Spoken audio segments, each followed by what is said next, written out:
andando contra o fluxo da vida. O que significa isso?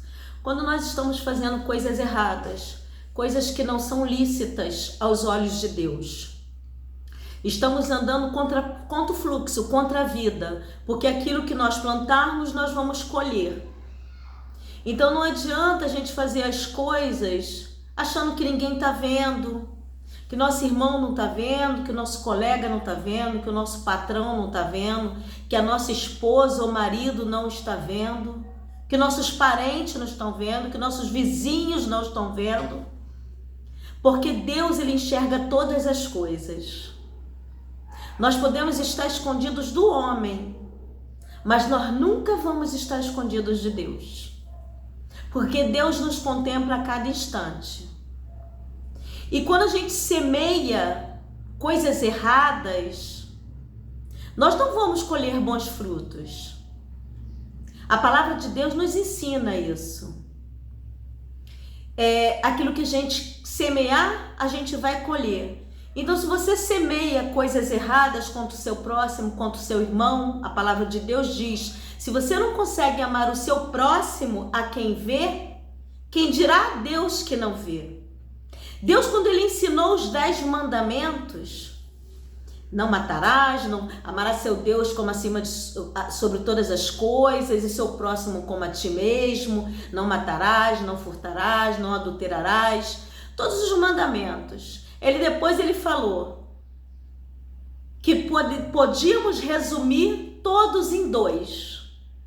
Amarás o Senhor seu Deus sobre todas as coisas e amarás o teu próximo como a ti mesmo. Quando Deus falou isso, o que ele quis dizer? Porque amarás o teu próximo como a ti mesmo, se você ama o teu próximo como a ti mesmo, você não vai roubar, você não vai matar, você não vai adulterar. Então todos os outros mandamentos, ou a maioria deles, está embutido nesse amarás teu próximo como a ti mesmo.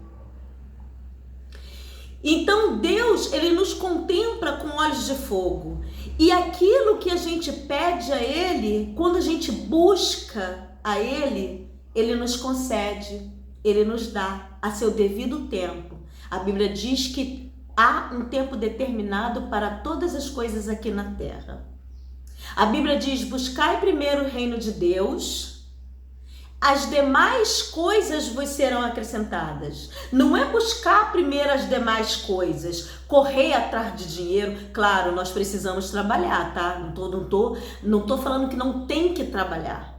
Mas quando nós deixamos Deus de lado para só correr atrás de emprego, só ficar atrás de esposa ou de marido ou de namorada, e não se preocupa com as coisas de Deus, a gente acaba perdendo tudo isso. Porque Deus não se deixa ocupar o lugar dele por ninguém. Deus não divide a glória dele com ninguém. Se é um emprego que está te atrapalhando de servir a Deus, Deus vai e tira aquele emprego. É claro que você vai começar a buscar e Deus vai abrir uma outra porta para você.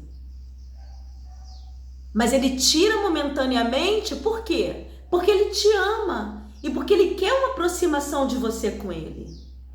Quando a gente está com problema, quando a gente está desempregado, quando a gente está com problema de saúde, quando a gente está com problema familiar, com a causa na justiça, com a vida financeira ruim, o que a gente busca? Aquilo que nos dá esperança. E o que nos dá esperança é Deus. Então ele permite que aconteça isso, não porque ele é ruim, mas porque ele não abre mão de nós, ele não abre mão de você. E se nós buscarmos primeiro o reino de Deus, todas as outras coisas vos serão acrescentadas. José era pequenininho. José passou primeiro um processo grande para que ele chegasse lá no topo como governador. Às vezes nós estamos passando por certos processos que nós não entendemos, mas isso vai nos levar a um patamar maior. Daniel foi jogado na cova dos leões, porque servia a Deus e não adorava o rei Dário. Mas Deus Por ele servir a Deus, Deus fechou a boca daqueles leões. E Deus foi exaltado através da vida de Daniel. O rei Dário gostava de Daniel. O rei Dário colocou um decreto que todos temessem e tremessem ao Deus de Daniel. Gideão também era pequenininho, mas Deus levou ele a lutar contra multidões e a vencer.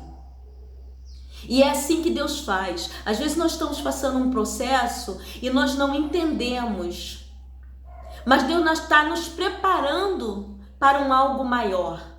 Logo depois de uma luta, vem a bonança. A Bíblia diz que o choro pode durar uma noite, mas a alegria vem ao amanhecer. A Bíblia diz que Deus enxugará dos teus olhos toda lágrima. Então, se você está passando num processo hoje, se você está passando numa luta hoje, se você está passando por uma dificuldade, seja ela qual for, em qual área da sua vida for, busca a Deus a tempo e a fora de tempo, e enquanto se pode achar. Como a Bíblia diz, buscai enquanto se pode achar. Ou seja, haverá um tempo que não vai se achar. Então precisamos estar cheios da palavra de Deus, cheios, porque estando cheio da palavra de Deus, não vai ter espaço para mais nada, não vai ter espaço para o inimigo lançar seta, não vai ter espaço para aqueles pensamentos que vêm à nossa cabeça, que nós não vamos conseguir, não vai ter espaço para a depressão, não vai ter espaço para a ansiedade, porque nós vamos estar cheios de Deus, então não vai ter espaço para mais nada. Então, busque primeiro o reino de Deus e as demais coisas, elas vos serão acrescentadas.